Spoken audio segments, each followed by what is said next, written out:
I hope कि आप सब लोग का तैयारी अच्छा चल रहा होगा। ऐसे कि तैयारी 4.0 अभी आ रहा है ना बिहार में। बहुत सारे ये यूट्यूबर्स और बहुत सारे ऐसे लोग जो हैं लगातार वीडियो पर वीडियो वीडियो पर वीडियो बना रहे हैं, है ना, कि अब आएगा अब आएगा। बहुत सारे लोग हैं कि सोच रहे हैं कि क्यों नहीं आ रहा जल्दी। देखो ये सब छोड़ दो, बस पढ़ाई पर फोकस करो, है ना, बस पढ़ाई पर फोकस करो। You have to focus on reading, critical reading पर जाओ, बस वही है, उसके अलावा कुछ नहीं है। ठीक है, मेहनत नहीं करोगे तो कोई फायदा नहीं, मेहनत तो आपको करना ही पड़ेगा। समझ में आ रहा है? कैरेक्टरिस्टिक अगर हम बात करें एपिक का, जैसे कि आप क्वेश्चन देख रहे थे, तो एपिक से बहुत सारे क्वेश्चन आ रहे हैं आजकल, एपिक से, है ना। एपिक एपिक का बात करते हैं क्योंकि टीआरई का जब लेवल देखा जाए, टीआरई 3 देखा जाए, टीआरई 4 देखा जाए, है ना, इन इंग्लिश, तो उसका लेवल ही कुछ अलग है। मैं देखा क्वेश्चन तो टीआरई 3 टीआरई 4 का बहुत सारे ऐसे क्वेश्चन है जो कि यूजीसी नेट लेवल का क्वेश्चन है, यूजीसी नेट लेवल के क्वेश्चन है ना। तो टफेस्ट हो रहा है एग्जाम, धीरे धीरे टफेस्ट हो रहा है। ठीक है, एचटीटी का अगर हम बात करते हैं तो एचटीटी में इस बार देखिए ना 11-12 में कैसा क्वेश्चन आया, बहुत लेवल का क्वेश्चन आया, है ना। ऐसे बहुत सारे चीज हैं जो आप लोग को डिस्कस करना यहाँ पर जरूरी है। और एपिक जो है इतना बेहतरीन चीज है, अगर आप नहीं पढ़ते हैं, देखो कुछ कुछ तो बोलते हैं ना, test not a test the fire in spring. या तो टेस्ट मत करो, या तो करना है तो अंदर जाकर पूरा अच्छा से पढ़ो, है ना। बीच का, अगर आप वाइन ले रहे हो, suppose you are taking wine, अगर आप दारू पी रहे हो, वाइन ले रहे हो, ठीक है, तो होता यह है कि अगर थोड़ा सा पिए, ठीक है, थोड़ा सा पिए, तो क्या होगा ना, आप चैन से बैठ पाएंगे ना आप चैन से सो पाएंगे। You are stuck in the middle, आप बीच में फंस जाएंगे, है ना। ना आपको अच्छे से बैठ कर कुछ सोच पाएंगे, ना अच्छे से नींद आएगा। तो या तो मत पियो या तो पूरा पियो, है ना। लिटरेचर में सब बोला जाता है। बाय अलेक्जेंडर पोप आप पढ़े ही होंगे, essay on criticism, mission man आपको पढ़ना पड़ेगा, बहुत सारे बेलिंडा आपको पढ़ना पड़ेगा, है ना। रेप ऑफ लॉ का बहुत सारे कंट्रोल्स पढ़ने पड़ेंगे, बहुत सारे ऐसे चिल्ड्रंस यार्ड है, फिलविस वर्ल्ड का शेक्सपियर स्टोर है ना, शेक्सपियर स्टोर। तो बहुत सारे ऐसे वर्क है जो आपको पढ़ना पड़ेगा। एपी का अगर हम बात करते हैं, बहुत ही, जो बोलते हैं ना ग्रेट फिनिश, इसमें ग्रेट फिनिश लाना। एपिक जो है ये एग्जाल्टेड थीम इसमें आएगा, एग्जाल्टेड थीम आएगा सबसे पहला चीज। एपिक एपिक एक तरीके का पोएम है, नैरेटिव टाइप का पोएम होता है, जिसमें एग्जाल्टेड थीम आता है। एग्जाल्टेड किसको बोलते हैं, एग्जाल्टेड किसको बोलते हैं समझना, हाई रैंक इसमें आएगा। क्या आएगा? हाई रैंक आएगा। हाई रैंक मतलब उच्च लेवल का ये पोइट्रीज होगा, उच्च लेवल का। उच्च लेवल मतलब जिसमें हम सेलिब्रेट करते हैं किसी हीरो का विक्ट्री को, हीरो को सेलिब्रेट करते हैं। ये हीरो को हम बोलते हैं मैन इन एक्सेप्शन भी, मैन इन एक्सेप्शन, एक्सेप्शन, है ना। हीरो, हीरो क्या होगा, मैन इन एक्सेप्शन होगा, समझना बहुत ही बेहतरीन चीज है। इसमें हाई रैंक होगा, किसके एग्जाल्टेड थीम होंगे। एग्जाल्टेड थीम किसको बोलते हैं, इसमें हाई रैंक होते हैं, उच्च लेवल का विचार होगा, उच्च लेवल का आदमी को सेलिब्रेट करेंगे। इसमें जो प्रोटेगोनिस्ट जो हीरो होगा वो मैन इन एक्सेप्शन होगा। इसके पास क्या होगा, ये बहुत सहारा लेगा, गॉड का भी सहारा लेगा, ठीक है। इसका करेज को सेलिब्रेट किया जाएगा, कैरेज को सेलिब्रेट किया जाएगा, इसका विक्ट्री को सेलिब्रेट किया जाएगा, है ना। इसी तरीके से इसका काइंडनेस को सेलिब्रेट किया जाएगा, है ना। तो अगर आपसे पूछा जाए कि व्हाट इज एन एपिक, तो एपिक किसको बोलेंगे आपको समझना है। एपिक का मतलब ही होता है कि व्हेन यू आर, जब आप किसी आदमी का एक्सेप्शन में लेकर चले। एक्सेप्शन मतलब कि वो आदमी है ना हटकर है, वो आदमी क्या हटकर है, और वो हाई रैंक से बिलोंग करता है। किससे बिलोंग करता है? हाई रैंक से बिलोंग करता है। वो हीरो जो है मैन इन एक्सेप्शन है, और क्या है, उसके पास करेज है, विक्ट्री है, उसका चीजों को सेलिब्रेट, उसके अपीयरेंस को सेलिब्रेट करे, कैसा पहनावा है उस चीज को सेलिब्रेट कर रहे हैं। इसका स्टाइल जो है हमेशा ग्रैंडियोर होगा। ग्रैंडियोर कहने का मतलब, जब भी एपिक का बात करते हैं, इसका जो स्टाइल होगा, अगर आपसे पूछेगा कि इसका स्टाइल हमेशा हाई सीरियसनेस होगा। क्या होगा? हाई सीरियसनेस होगा, हाई सीरियस होगा। इसका स्टाइल कैसा होगा? हाई सीरियसनेस इसमें होगा। कहने का मतलब क्या होता है, जब भी आप वर्क पढ़ोगे, ठीक है, तो आपको फील होगा कि इसमें कभी भी कोई तुच्छ लेवल का बात नहीं किया गया हो, है ना। वो कहीं ना कहीं आपको लीड कर रहा हो हाई सीरियसनेस को। अगर हाई सीरियसनेस नहीं हो तो एपिक कहला ही नहीं सकता। जैसे हमारा इंडियन मिथोलॉजी में रामायण है ना, रामायण है, द रामायण, है ना। फिर महाभारत, द महाभारत है, ठीक है, द महाभारत। इसमें अगर रामायण का अगर बात करते हैं तो लगभग 28,000 लाइन है। कितना है? 28,000 लाइन। अगर महाभारत का बात करते हैं है ना, महाभारत का बात करते हैं तो इसमें बोला जाता है 10,000 से लेकर के 28,000 तक लाइन है। लेकिन जो न्यू एडिशन आए हैं उसमें लगभग 1 लाख लाइन है, 1 लाख लाइन है, 1 लाख, समझने की बात है। ठीक है, तो इसका स्टाइल को जब भी आप जज करोगे तो इसमें मेन जो फोकस क्या है, एविल को डिस्ट्रॉय करना और हमेशा धर्म को पालन करना, धर्म को रिस्टोर करना। अगर हम रामायण का बात करते हैं तो जो धर्म होता है ना, धर्म जिसको बोलते हैं धर्म, है ना, धर्म को सेलिब्रेट करना, किसको हटाना, एविल को, बुराई को हटाना, अच्छाई को लाना। That's the main concept we find when we read Ramayana. जब रामायण पढ़ते हैं, समझ में आ रहा है बात, कोई दिक्कत? महाभारत में भी उसी तरीके से। तो आपको याद रखना 28,000 लाइन है, लगभग 10 से 28,000 इसमें, लेकिन 1 लाख न्यू एडिशन में, नया जब पब्लिकेशन आया ना, बहुत सारे फिर आने लगे, है ना, तो उसमें 1 लाख के करीब है। तो इसमें भी क्या सेलिब्रेट हो रहा है, इसमें भी उसी सब चीजों का सेलिब्रेट किया जा रहा है। जैसे जो हीरो है उसका मैन इन एक्सेप्शन लिया गया कि ये आदमी हटकर होगा, इसका करेज को, विक्ट्री को, काइंडनेस को, ग्रैंडियर स्टाइल होगा। इसमें कैसा होगा, ग्रैंड स्टाइल होगा, हाई सीरियसनेस होगा, ग्रैंड स्टाइल होगा, हाई सीरियसनेस होगा, हमेशा उच्च लेवल का बात करेगा। कोई दिक्कत है यहां तक? कोई दिक्कत? आगे का देखते हैं। देखो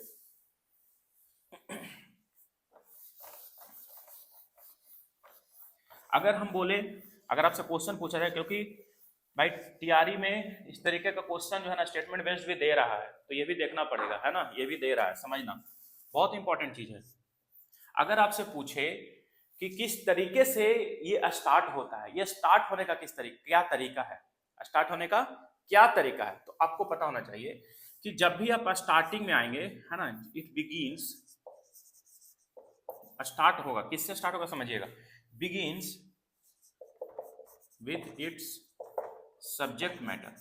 क्या होगा, सब्जेक्ट मैटर होगा, इसमें उसी के साथ स्टार्ट होगा। जो असल में ये वर्क में होने वाला है, जो असल में इस वर्क में, इस राइटिंग में होने वाला है, उसी का जिक्र स्टार्टिंग लाइन से ही किया जाएगा, टू द पॉइंट रहेगा, भटकेगा नहीं, इसमें स्टार्टिंग से ही किया जाएगा। फॉर एग्जांपल जैसे हम जॉन मिल्टन का बात करते हैं, मिल्टन के बारे में तो जाना ही होंगे, जॉन मिल्टन। अगर आप ये सब नहीं पढ़ रहे हैं तो आपका प्रिपरेशन बिल्कुल जीरो है। If you are not reading this, your preparation is totally lacking, you lack your preparation, है ना। मिल्टन, जॉन मिल्टन, ये लिखा है पैराडाइज लॉस्ट। क्या लिखा है, पैराडाइज लॉस्ट, है ना, समझना। पब्लिकेशन भी आपको याद करने पड़ेंगे सारे के, ध्यान है। पैराडाइज लॉस्ट का अगर बात करते हैं तो सबसे पहले 12 किताब, ठीक है। एक और अब जैसे इलियाड जैसे हम ले रहे हैं, जैसे स्पेंसर का मान लो, स्पेंसर का फेरी क्वीन। क्या है, फेरी क्वीन। देखो ये ओल्ड इंग्लिश है तो ये मत समझना कि मैं गलत लिख रहा हूं। Faerie, F-A-E-R-I-E, it's old English written by Edmund Spenser, Faerie Queene, now taken as fairy queen, F-A-I-R-Y, fairy queen, है ना, फेरी क्वीन। इसमें भी जब इनिशियली बात की जाए तो 12 लिखने का प्रयास किया था। क्या लिखने का, 12 टोटल लिखने का प्रयास किया था 12 पार्ट में, लेकिन ही कंप्लीटेड ओनली 7, उसके बाद चला गया। समझ में आ रहा है, उसके बाद चला गया। फेरी क्वीन का बात करें, मिल्टन का बात करें, ठीक है। और मान लो हम क्या बोलते हैं, इलियाड का बात करते हैं, उसमें 24 बुक्स हैं टोटल। कितने हैं, 24 पार्ट्स में, ठीक है। इलियाड, ओडिसी भी 24 में है, ओडिसी भी कितने में है, 24 बुक्स में। कहने का मतलब 12 जो सेलिब्रेशन है ना, 12 का सेलिब्रेशन आपको ज्यादातर में मिलेगा, 12 का मल्टीपल में सेलिब्रेशन आपको मिलेगा, 12 का, याद रखना 12 का। लेकिन रामायण महाभारत में ऐसा नहीं है। तो इन कहने का मतलब अगर आपसे पूछेगा कि व्हाट आर द डिफरेंस, क्या डिफरेंसेस आपको मिलते हैं जब आप पढ़ते हैं Ramayana Mahabharata as an epic, Indian epic, India का एपिक है रामायण महाभारत, और बाहर का एपिक क्या है, इलियाड हो गया, ओडिसी हो गया, वियोवुल्फ हो गया, बहुत सारे ऐसे होते हैं। तो आपको डिफरेंस क्या मिलता है, तो बाहर वाले में मिलता है कि सारे मल्टीपल्स में चलेंगे, 12 के और 24 के मल्टीपल्स में फॉलो हो रहे हैं। समझ में आ रहा है, 12 या 24 के मल्टीपल्स में फॉलो हो रहा है। लेकिन इंडिया का बात करते हैं, इंडियन मिथोलॉजी का, एपिक का, रामायण और महाभारत को, तो इस तरीके से नहीं है। तो एक डिफरेंस हम लोग को यहाँ से ऐसे मिलता है। तो अगर स्टेटमेंट बेस्ड क्वेश्चन है तो आप यहाँ पर फंसोगे, स्टेटमेंट बेस्ड क्वेश्चन आएगा तो आप यहाँ पर फंसोगे, लेकिन आपको समझना यही सब चीजें, ठीक है। हम बोल रहे थे begins with subject matter. Paradise lost का बात करते हैं तो पैराडाइज लॉस्ट में क्या है, मेन मैटर क्या है, justify the ways of God to man, justifies the ways of God to man. भगवान क्या सोचते हैं इंसान के बारे में, या फिर भगवान किस तरीके से इंसान को कहां से कहां लेकर गए, है ना, इंटर रिलेशंस कैसे है। तो ये सब्जेक्ट है पूरा पैराडाइज लॉस्ट का। तो स्टार्टिंग भी जब होगा ना, कोई भी चीज स्टार्ट होगा पहला स्टैंजा में, पहला पैराग्राफ में, तो आप देखेंगे कि आपको दिखेगा उसका मेन जो सब्जेक्ट है ना, सब्जेक्ट थीम जो आगे पोइट जो पूरे एपिक में आने वाला है वो स्टार्टिंग से ही फॉलो होंगे। कोई दिक्कत, कोई दिक्कत यहां तक? आगे का चीज समझते हैं। एक राइटर है, एक राइटर एजरा पॉन्ड। यहां पर आओ, देखो इस बार क्वेश्चन था, है ना, इमेजिज्म से क्वेश्चन था। किस चीज का मैं बात कर रहा हूँ, स्टेट में भी क्वेश्चन था, टीआरई का मैं क्वेश्चन देखा हूँ, टीआरई 3 का, है ना, रिसेंटली जो हुई थी पिछली बार, उसमें एक क्वेश्चन था। समझना, बहुत ही बेहतरीन चीज है, आपको ये सब पढ़ना पड़ेगा क्योंकि सारे चीज इनहैंस हो चुके हैं। एक writer Ezra Pound, Ezra pond, he is an imagist. क्या है? इमेजिस्ट है। इमेजिज्म तुमको पढ़ाएंगे, पढ़ा हुआ है ऐसे, कोई दिक्कत, लेकिन इमेजिज्म पढ़ाएंगे और भी एक बार और डिस्कस करेंगे। इमेजिस्ट क्या होता है, इमेजिज्म क्या होता है ना, सिंबोलिज्म क्या होता है, ठीक है। सबसे पहले रियलिज्म, देन नेचुरलिज्म। यहाँ पर लोग फंसते हैं, पहले नेचुरलिज्म कर आता है फिर रियलिज्म। नहीं, पहले आता है क्या? Realism then naturalism. लेकिन लोग क्या करते हैं, पहले नेचुरलिज्म समझ जाते हैं उसके बाद रियलिज्म करते हैं। ऐसे नहीं है, समझना, ये आता है क्रोनोलॉजी में समझाने के लिए भी। तो इमेजिस्ट है, एजरा पॉन्ड क्या इमेजिस्ट है। ये एपिक के बारे में क्या बोलता है, समझना, एपिक के बारे में क्या बोलता है। बोलता है एपिक जो है ना, इट डिपिक्ट्स, एपिक डिपिक्ट्स करता है। क्या डिपिक्ट्स करता है, कुछ पता है? एपिक डिपिक्ट्स क्या? Heroic deeds of the protagonist,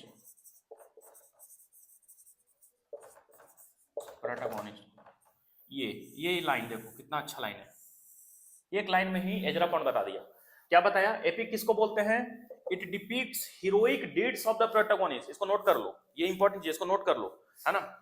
it depicts, अगर पूछ देगा who told that it depicts heroic deeds of the protagonist, कौन बोलता है एपिक के बारे में कि एपिक जो है डिपिक्ट करता है, बताता है heroic deeds of the protagonist के बारे में। हीरोइक डीड्स मतलब हीरोइक क्वालिटीज के बारे में। किसका कोई हीरोइक क्वालिटी, किसका?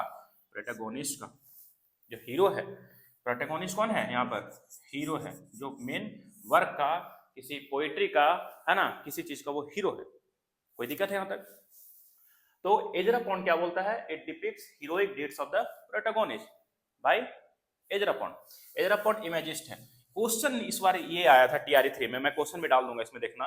टीआरई 3 में क्वेश्चन ये आया था कि बहुत इंपॉर्टेंट चीज है समझना, इनमें से कौन से राइटर्स, इनमें से कौन से राइटर्स, है ना, इमेजिस्ट नहीं है।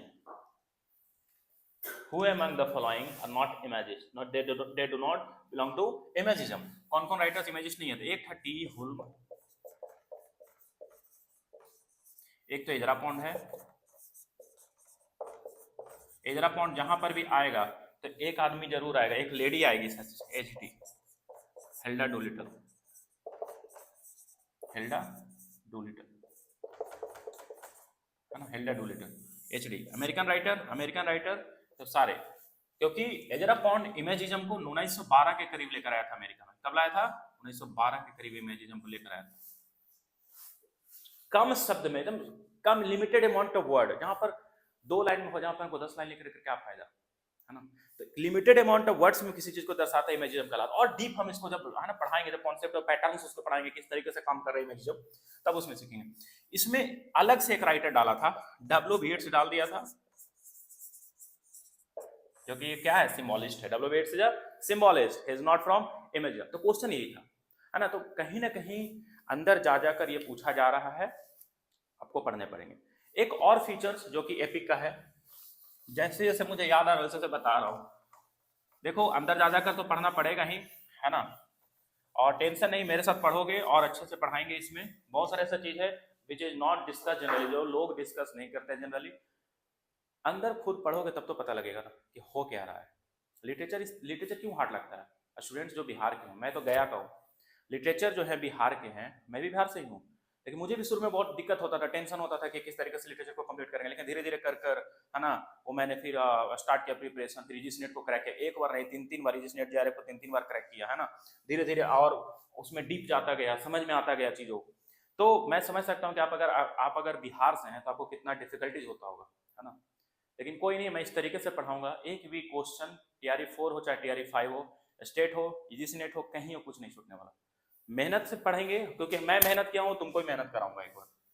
एजरा फॉन्ट, सॉरी ये तो ये अभी हो गया ना, एजरा फॉन्ट हो गया। एक अनदर फीचर है, बहुत इंपॉर्टेंट चीज़ है समझना। जब आप बात करते हैं एपिक का, एपिक, है ना, तो एपिक जो है, अगर बोले, एक तो स्टार्टिंग हो गया क्या, बिगिंस होता है सब्जेक्ट मैटर के साथ, किसके साथ, सब्जेक्ट मैटर के साथ। लेकिन अगर हम बात करें, एपिक एक तरीके से और स्टार्ट होता है, किस तरीके से, मीडियास रेस में होगा, मीडिया रेस में होगा, इन मीडियास रेस को बोलते हैं, किसमें होगा, मीडिया रेस में होगा। कहने का मतलब बीच से कहानियां स्टार्ट होगा, स्टार्टिंग से नहीं है, बीच से कहानियां स्टार्ट होगा। कहां से होगा, बीच से होगा। जैसे जॉन मिल्टन का पैराडाइज लॉस्ट, अगर आपसे पूछेगा कि पैराडाइज लॉस्ट जो है ना, ये तरीका है लिखने का, ये बहुत है, मतलब अगर बीच से कोई कहानी स्टार्ट करते हैं तो एक्साइटमेंट रहता है और तरीका बनता है कि क्या बोल रहा है, मजा आ गया, है ना। पैराडाइज लॉस्ट जो है, ये कौन सा स्टाइल में है, इन मीडिया रेस में, ये स्टाइल में, इन मीडिया रेस में। ये क्वेश्चन आ सकता है, ये क्वेश्चन आ सकता है, इसलिए इस पे फोकस करना है, लिख लो, लिख लो, ठीक है, इन मीडियास रेस। ये हाईलाइटेड क्वेश्चन हम बता रहे हैं, ये TRE शायद 4.0 में पूछ दे, ये पूछ सकता है, स्टेट अगला आने वाला है, बहुत सारे से चीज़ है ना, जो बिहार में BPSC एग्जाम जो कंडक्ट कराता है, उसमें क्वेश्चन से सब इस लेवल के आ रहे हैं, है ना। तो पूछेगा पैराडाइज लॉस्ट कौन सा स्टाइल में, इन मीडिया, आप पता कर रहे हैं इन मीडिया रेस होता क्या है, जानना इन मीडिया रेस क्या होता है। जैसे देखो, कोई भी कहानियां स्टार्ट होता है, मैं बोलता हूँ एक राजा था, है ना, बहुत ही बहादुर राजा था, वो क्या करता था कि वो गया एक दिन, है ना, लोगों के बीच, और जाकर बहुत सारे को गोल्ड कॉइन्स दिए, नए नए चीज दिए, कपड़ा पहनने को दिए, लोग बहुत खुश हो गए, ठीक है। अगर मैं इसी कहानी को स्टार्ट करूं कि एक बूढ़ी औरत जिसको बहुत सारे गोल्ड कॉइन मिले और कपड़ा मिला, जिसे वो पहनकर वो अपने आप को बहुत बहुत ही ज्यादा खुश फील करने लगी, है ना। फिर बाद में पता चले कि वो राजा उसको दिया था, तो स्टार्टिंग राजा से था, लेकिन हम स्टार्ट कहां से किए, एक बूढ़ी औरत से स्टार्ट किए, जो कि मेन प्लॉट था, जो कि क्या था, मेन प्लॉट था उस चीज का, ठीक है। तो बीच से अगर कहानी स्टार्ट करते हैं, फिर हम बताते हैं कि शुरुआत में हुआ क्या था। जैसे मैं डायरेक्ट स्टार्ट कर दिया अभी, और मैंने अपना नाम नहीं बताया, ठीक है, बाद में बताया, बीच में जाकर बताया कि मेरा नाम ये है, मैं इस चीज का तैयारी कराता हूँ, मैं ये पढ़ता हूँ, मैं खुद पढ़ रहा हूँ तभी तो पढ़ा रहा हूँ, समझ में आ रहा है। तो बाद में बताना, तो बीच से स्टार्ट करना इन मीडियास रेस कहलाता है, बीच से स्टार्ट करना क्या कहलाता है, इन मीडियास रेस। समझ में आया। और एक चीज समझो,